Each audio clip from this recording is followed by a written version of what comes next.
Að skipta tölum upp eftir sætum er að taka tölu, eins og til dæmis töluna 23, og skipta henni upp í þetta eru 2 tugir og 3 einingar.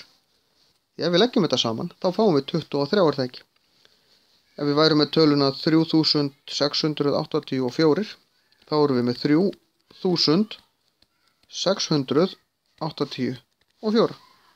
Þið sjáum, við erum að taka í sundur hvað þýðir hvert sæti. 3 hérna þýðir ekki 3, heldur 3000. Og ef við erum með kommutölu 2,86, þá erum við með 2 heila, 0,8 og 0,06.